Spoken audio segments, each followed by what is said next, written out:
With that, we move to the next speaker, Saul Klein. He's a serial entrepreneur, operator, and investor with over 25 years of experience building and exiting companies in the US, Israel, and Europe. He has a passion for working with seed and early stage businesses and the positive impact that technology can make on society. Saul is a founding partner at Local Globe and Latitude Ventures. Saul?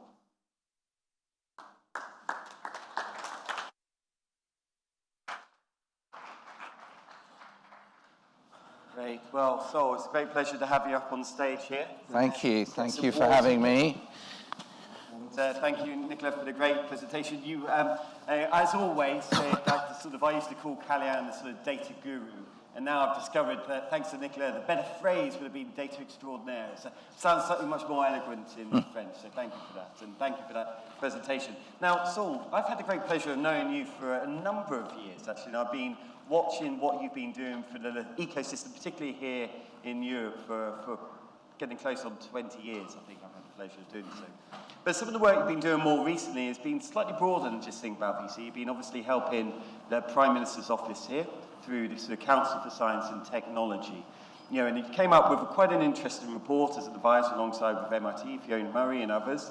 And so I just wanted to kind of ask first up, there were a number of great recommendations in that report about what the UK could do to support innovation. But how can we all here create, in effect, this new Palo Alto, this new paradise, as you called it?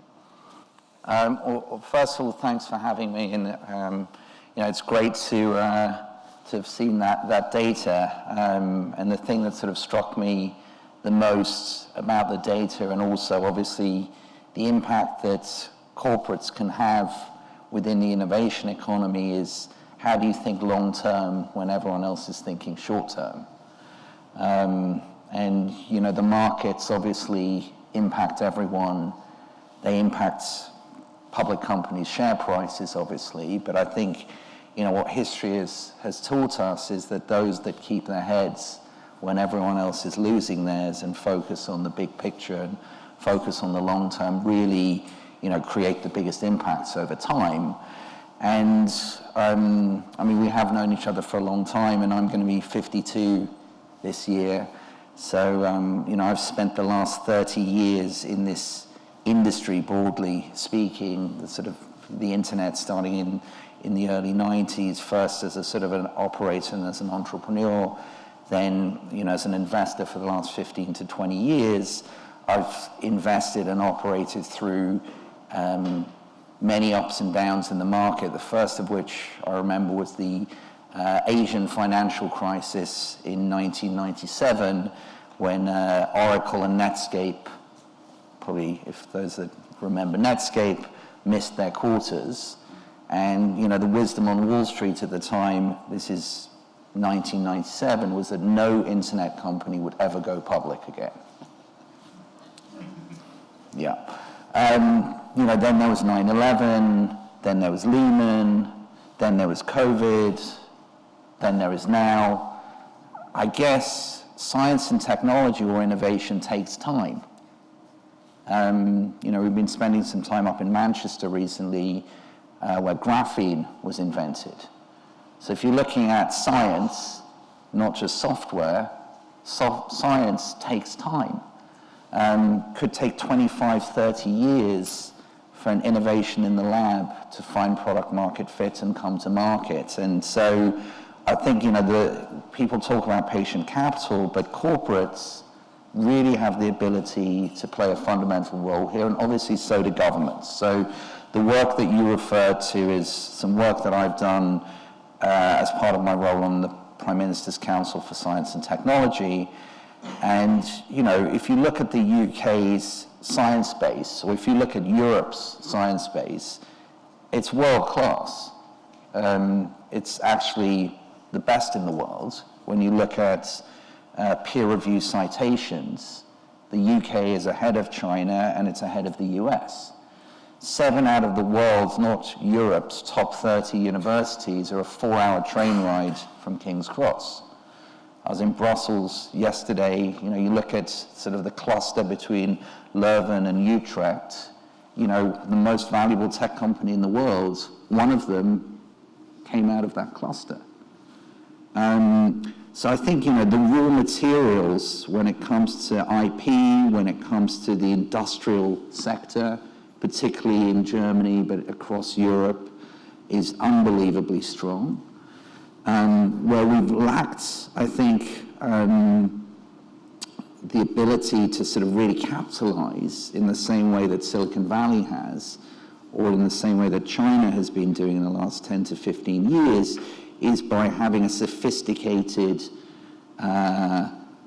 universe of asset allocators. And the first recommendation we made in our paper, which and you've been very helpful in sort of the follow-ups there, was around human capital development. Now, no government really wants to hear about human capital development because you can't press release that, and you can't change that in an election cycle. And actually, to be honest, most public companies talk about it, but don't do it particularly well, because also you can't really measure it as a KPI. Your CFO can't talk about it to Wall Street. So, this is hard work, and the institute that you guys have built, I think, is fantastic. And we co-created also with London Business School the Newton Venture Program, where our friends at Silicon Valley Bank, who I think are here today, are one of the founding partners. And the idea there is just to train the next generation of asset allocators, be they VCs, tech transfer officers, people within corporate venture, because actually the R&D in our ecosystem is unbelievable. The entrepreneurs in our ecosystem are unbelievable. Even in the UK, there are 2.9 million people who work in tech, so the idea that you can't source the talent is nonsense. We're in a policy environment, actually, within the UK and Europe that is collaborative with innovation, as opposed to competitive with innovation like the US. And so we've got all of the ingredients. It's the investors, of which, I say this as an investor, we need to step up and raise our game, because, we have the raw materials. And when we talk about new Palo Alto, we're not talking about the next Palo Alto. We're talking about a different Palo Alto that has all of the innovation capabilities of Palo Alto, but is going to do it differently. And I think we need to do it differently, because for the next 20 years, the problems we need to solve are not ride-hailing, and they're not move fast and break stuff.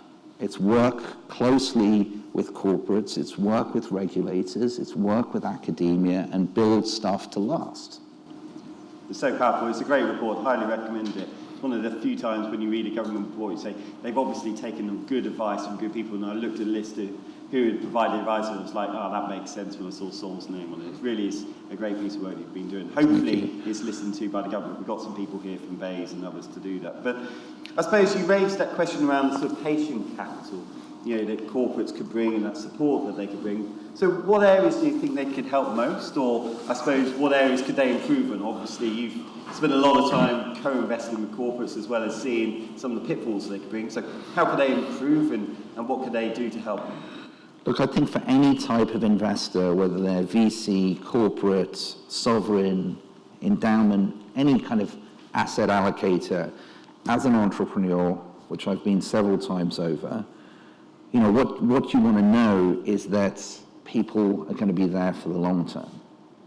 So I think, how do you create a governance structure and sort of build trust in your counterparties, in not just the founders that you invest in, but also the co-investors, that you're there for the long term. And arguably, other than sovereigns, corporate should be there longer than anyone else, because the time horizon is actually the right time horizon. It's sort of a 15 to 20 year time horizon. And I think, that is really the great unlock that corporate venture can bring to the ecosystem, is to be the most reliable investor on the cap table, the most patient investor on the cap table. This not just smart money, but value add. So, I think, obviously a lot of corporates are very good at structuring warrants into procurement. I mean, the best way to be there is no better source of capital for a company than you being a customer. And I think, the best corporates I've worked with are customers first and investors second. But they're customers that want to see the success of the business for the benefit not just of themselves, but the broader ecosystem. And they take the upside in that through warrants. And I think I'm hoping that will be a sovereign move, not just a corporate move in the next few years. Because government is also a great buyer of science and technology, and there's no reason why government also should not take warrants. No, I totally agree. I mean, one of the issues, seeing not warrants on the positive side through the procurement, but more recently in deals where, say, more financially focused distressed firms are coming in to latest rounds to take warrants in order to basically dilute down the table, the prior investors. And so it's a headline up round, but effectively it's been sort of diluted down into a down round where effectively the rest of the table's been wiped out. So that's the negative side of warrants, but I think the way you described it. I think the positive side of warrants is it's an incentive for performance. If you're going to help me distribute my products through your channel, why shouldn't you be rewarded for that in warrants? If you are going to be a customer in my Series D, $30-50 million deal, the EV of that, the EV multiple when you go public is $1 billion. So why wouldn't I give you some warrants for that? It's a great way of being. So obviously you've got 29 or so unicorns in your portfolio, had a dozen or so IPOs, with Local Globe and others.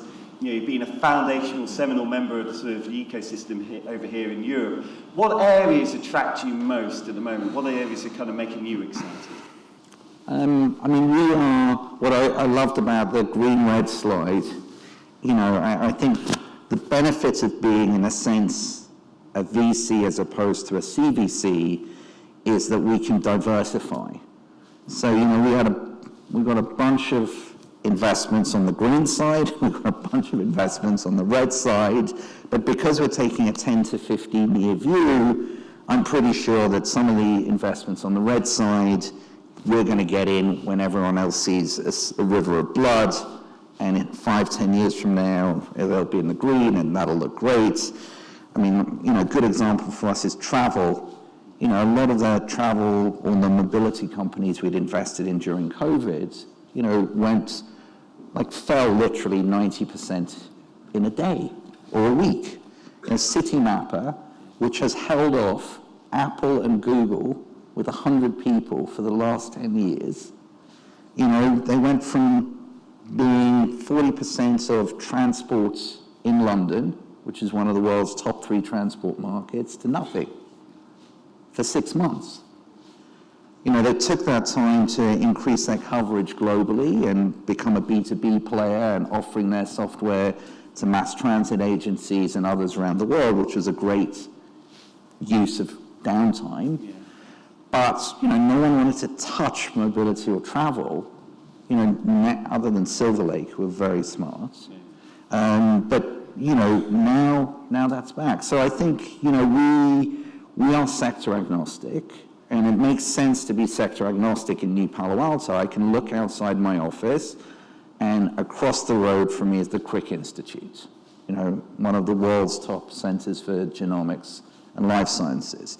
2 minutes across the road is DeepMind, not arguably the best AI company in the world. Across from them is Google, YouTube, Universal, Havas, Farfetch is around the corner, ASOS is around the corner, so we have, retail, media, 45 minutes away in Oxford, there's Vaxitech that we invested in pre-IPO, Oxford Nanopore, low-orbit satellites. In Manchester, there's graphene.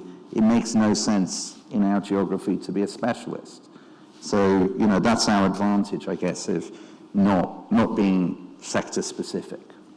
Yeah, no, I definitely think so. And there's a whole wave of exciting things that you're starting to explore around Web3 and other areas that, really could be transformative. And do you think that as we move into that area, being sector agnostic, but seeing those sort of fundamental transformational changes, that Europe has this chance to create those scale-up success companies that the sort of Web 1 and Web 2 companies have pretty well much been in China or the US? Do you think it has that opportunity? Because obviously you're... Yeah, 100%. I mean, we use the phrase, it took 20 years to get to the starting line, and now it gets interesting. The reality is our starting line, again, I'll use the new Palo Alto framing, which is a 4-hour train ride from King's Cross. It includes Paris and Amsterdam, as well as Oxford, Cambridge, Bristol, where there's GraphCore, Manchester, where there's many unicorns. That 4-hour geofence, after the Bay Area and Beijing, has produced the most unicorns globally. So it's already the 3rd best ecosystem globally for unicorns and future unicorns. However, historically, it's probably number 5 to 7 in terms of capital availability, which was part of the point of the report that Fiona and I did. To me, it's economically rational to invest in a market where already it's the 3rd best supply in the world, but it's underweight from a capital perspective, especially at this breakout and scale-up stages where I would imagine most CVCs can and should be investing. The other thing I find interesting is, Dealroom, which is a good data provider, they analyzed 30,000 funds globally, and they rank the funds based on the fund's ability to get into unicorns at seed stage, because arguably it's harder to get into a unicorn at seed stage than B, C, if you're Fidelity is getting into unicorns, hopefully easier than Local Globe getting into unicorn. We had invested in 17 unicorns at seed stage globally. Sequoia had invested in 19. And, basically they've been fishing in the US and China. And other than 3 unicorns, we're fishing in EMEA, which historically, again, has been not an emerging market, but a frontier market. So we know that they're here, but we also know that they're going to be more because, the network effect compounds and, these ecosystems get stronger, not weaker. So, well, hopefully we should have some time for some questions. We'll have a microphone coming around, so do you think? But if I can ask you, some of the calls, what you've achieved with your dad, Robin, effectively similar to what the Draper family had done in the US and Silicon Valley. Obviously, General Draper, set up one of the first VC firms in the 1950s. Tim Draper was an early investor in Skype, where you were an early employee at, and then his kids are doing. So what advice would you give to your children now about whether to go into the VC industry and how to do so, but also, whether there are other ways to perhaps have more of an impact on making the world a better place in the way that you've done? Well, firstly, it's a very flattering comparison. Very true one. Choice of journalism. But, I definitely as a parent feel, and we've got 15, 14 and 7-year-olds, that, while you're young, the world should be as open to you as possible. I certainly know my parents never try to push me in any direction. I did an English degree. I didn't do a computer science degree. I think that was, I really value that. And I think, while you're going through your early years and your teenage years, you should just explore as much as possible. So, as parents, my wife and I are pretty kind of undirectional from that point of view. And I think, people have to follow their own roads. And yeah, as parents, you've got to offer as good a role model as you can. I'm very lucky that both my parents are great role models to me. I'm really lucky I get to work with my dad every day. And, that was one of the motivations from having moved from a platform like Index, which is a fantastic fund, to do something together. Because he's 74 now, I'm going to be 52 this year, and, we kind of felt in 2015, having a blank piece of paper, knowing what we knew, and being able to start from scratch was a good place to be. Even, I think you can still be, my dad shows me that, you can keep doing new things. And actually, plug for him, he's done a podcast, I don't know if you've seen this, in the last year called 2020 Vision, and all of the guests have had to have worked for 20 years in the 20th century and 20 years in the 21st century. So, basically none of the guests on the show are under 70 at the moment, and they're all still incredibly active. My dad's young, Graham Richards, who was the professor of chemistry at Oxford, where Oxford Nanopore spun out, he's still very active. He was the chairman of the IP group. Sir Mark Weinberg, who basically in the 80s, was around creating the Big Bang in the city and was the founder of St. James's Place, is one of the godfathers of wealth management and the insurance industry. He's actively investing in blockchain. He's 89. So, I think there's a long way to go here, and I guess our responsibility is to just sort of make sure, we don't screw it all up for the future generations, and that's why, again, sovereigns, pension funds, insurance companies, endowments, corporates who think multi-generationally are so critical. I was in Brussels yesterday meeting with one of our investors who are a 111-year-old public company, mainly still family-owned, and they think very, very long-term. This is Safina. Yeah.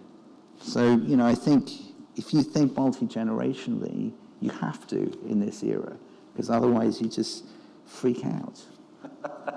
Definitely true. I had the pleasure of talking with Owen at dinner last night from Merck in Germany. They've been around 350 odd years. And, same Barclays, same.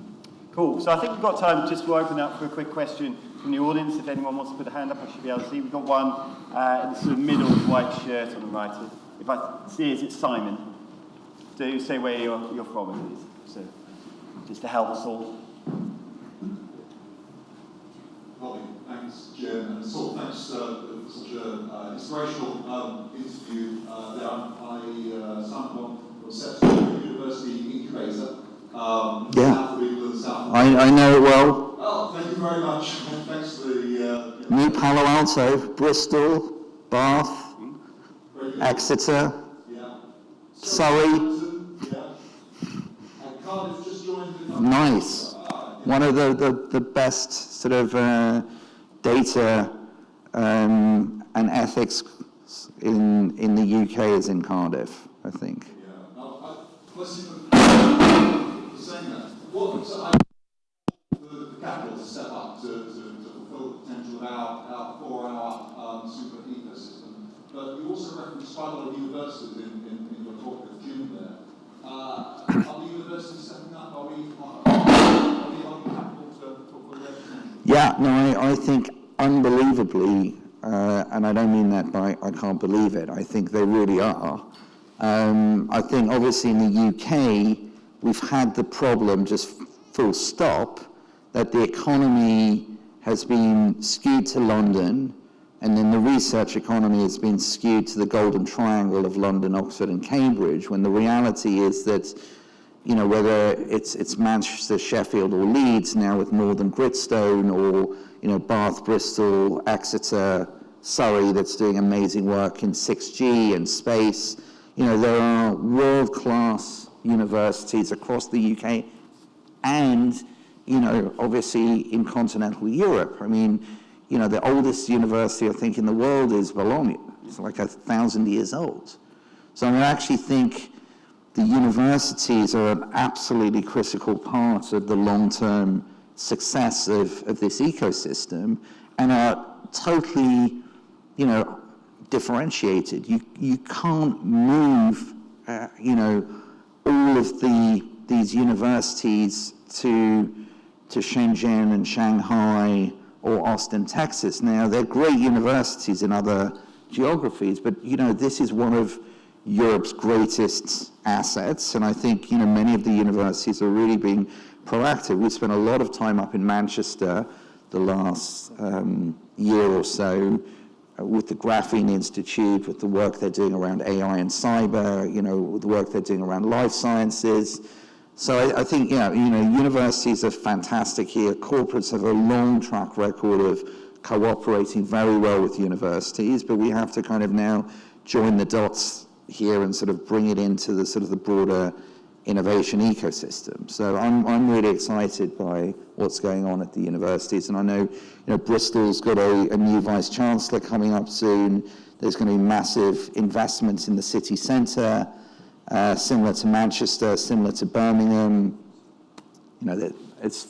I'm super bullish on the universities. I'll make a quick reference to Thierry. I'm not sure if Thierry's here at the moment, but he edits Global University Venturing for us, and it's that link between universities, corporates, and then governments through global impact venturing that we do is so vital as we see that triple helix. So I think the word is something we've been doing. And a quick reference, we do have a delegation of investors going down to Set Square in the southwest on Friday, so thank you to all of you for taking part in that as well. Time for one more quick question. I think I saw a hand go up at the front. Martin, do say where you're from. Just wait for the microphone to come. Thank you. Question, Saul. What needs to change in the ecosystem? What needs to change from an entrepreneur's versus corporate business point of view that the top leading European startups are not being flipped permanently over to the US, but use the US as one of a massive market for expansion, but not necessarily flipping as the US investors have been demanding in the past? Sure. I mean, you can imagine, in a sense, the reason we wrote this letter to the Prime Minister last year was because the Prime Minister asked us to write a letter to him specifically on this question, which is, why is it that we have all of this great innovation, and why do these companies sell out early and not become these sort of scale up independent public companies? And the three things that we identified: number one, human capital development amongst asset allocators. Not just venture, but, without pointing fingers at the city. We're going to publish some primary research that we commissioned two amazing academics to do. We wrote a book called Capitalism Without Capital. Stian Westlake and Jonathan Haskell. In a couple of weeks, we'll send you guys an invite to please share it with the group. But the question we asked Stian and Jonathan was, if the UK economy had invested in intangible assets, which have, by the way, been the primary part of most economies for about 60 years now, at the same rate as the US since Lehman, how much would the UK economy have gained or lost? The results, which I'm going to front run here, are staggering. It's about £130 billion a year. It's about 1.4 trillion since Lehman, and in human terms, it's about $3,000 a year at a time when food and energy prices are rising. Now, I don't want to put all of that on the city, but I'm going to put all of that on the city. Because, that is basically a sort of a pretty fundamentally basic asset allocation issue, which if you'd read the FT, if you'd gone to one of these events, you would have known, that was a bad miss. So I think that's number one. We've got to re-educate, or we've got to educate the next generation. Maybe you can't re-educate this generation, so you just got to educate the next one. Number two, we've got to plug the gap. There's about £1 billion gap just in the UK at breakout and scale-up phase. And believe that's where corporates as well as governments can play a role, through procurement, through warrants, through scale-up funds. The EIF's doing a lot of interesting work there. And then the third area is just basically, particularly in the UK, but as again, say Brussels again, was in Brussels yesterday, the same is true in Europe, is that our pension fund sector, compared to Australia and New Zealand and Canada, is shameful. So, when Queensland has an £80 billion pension fund, which is one of the smallest states in Australia, and an office in London doing direct investing, and that's 3 times the biggest UK pension fund, something is going wrong here. So I think it's not a simple answer, but feel free to read the letter. It's on Gov UK, it's in the public domain, and very happy to talk to anyone, or we can do a roundtable with Fiona to get input from the group as well. Yeah, I'd love to do that. Well, please join me in thanking Saul Klein and wonderful insights. So thank you, Saul. Thank you. Thank you for your service. Thank you.